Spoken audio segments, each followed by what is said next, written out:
আসসালামু আলাইকুম। কেমন আছেন সবাই? রংধনু এগ্রো থেকে আমি মোহাম্মদ আবুল হাসান। নতুন এই ভিডিওতে আপনাদের স্বাগতম।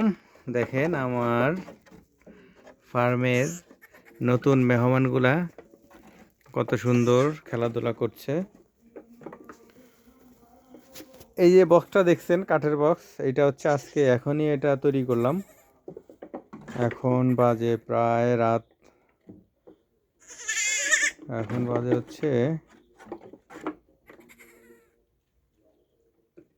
রাত 10টা, সরি, রাত 10টা 40, তার মানে প্রায় 11টা বাজে। তো এই সন্ধ্যা থেকে এই রাত 11টা, 10:30, 11টা পর্যন্ত এই বক্সটা তৈরি করলাম। তো বক্সটা তৈরি করার পরে এই বাচ্চাগুলাকে আমার এখানে দুইটা ছাগলের বাচ্চা, দুইটা ব্ল্যাক বেঙ্গল ছাগলের মানে মানে দুইটা মা, দুইটা ছাগলের বাচ্চা, এখানে 6টা আছে। এখানে 6টা বাচ্চা। দেখেন এই যে একই কালারের যে 4টা দেখছেন, একই কালারের 4টা, এটা হচ্ছে এক মার। আর এই যে সাদা যে দুইটা, এই দুটো এক মার।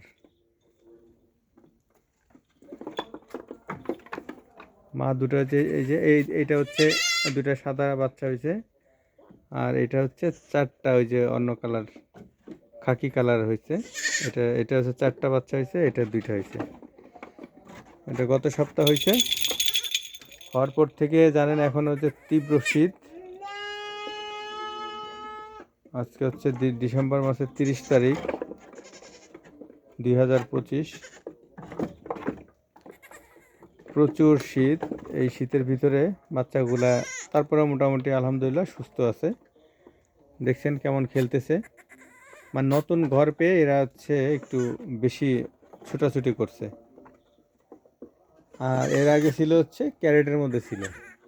ওই যে আমার ছোটো ক্যারেট দেখছেন, ওর ভিতরে দুইটা বাচ্চা শুয়ে আছে। এই ক্যারেটের ভিতরে ঢেকে রাখতাম,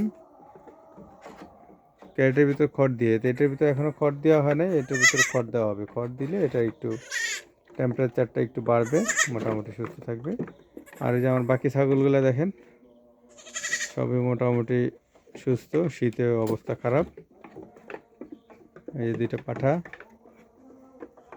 পাঠা দুটো সমস্যা নেই, কারণ পাঠা দুটো লোম একটু বড়, তো পাঠার সমস্যা নেই। সমস্যা যত সব হচ্ছে এই যে এই ছোটো বাচ্চাগুলার। তো মাশাআল্লাহ, আলহামদুলিল্লাহ, ছোটো বাচ্চাগুলা খুব সুন্দর আছে এখন পর্যন্ত।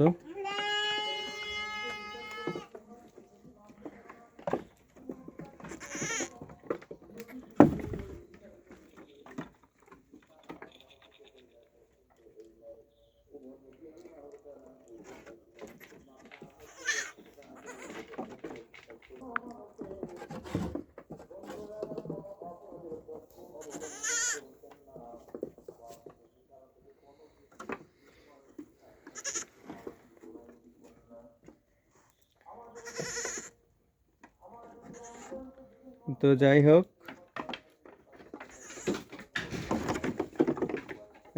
এই বাচ্চাগুলোর আপডেট কন্টিনিউ করতে থাকবো আমি।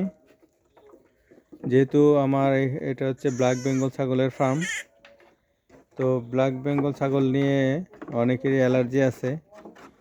তো আমি চেষ্টা করতেছি ব্ল্যাক বেঙ্গল ছাগল দিয়েই ইনশাল্লাহ ফার্ম করতে। দেখা যাক কী হয়।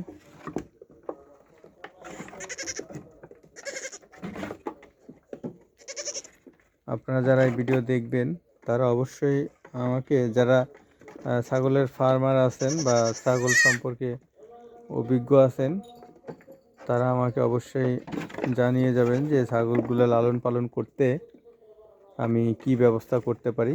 মানে আমি যেটা করব বা যেটা করি তার থেকে বেটার কোনো অপশন, বা এর থেকে কিভাবে বাচ্চাগুলো রাখলে বাচ্চাগুলো সুস্থ থাকে, সুন্দর থাকে, এটা জানাবেন ইনশাল্লাহ। আর আমার ছাগলের বাচ্চাগুলোর জন্য দোয়া করবেন, আমার ফার্মের জন্য দোয়া করবেন।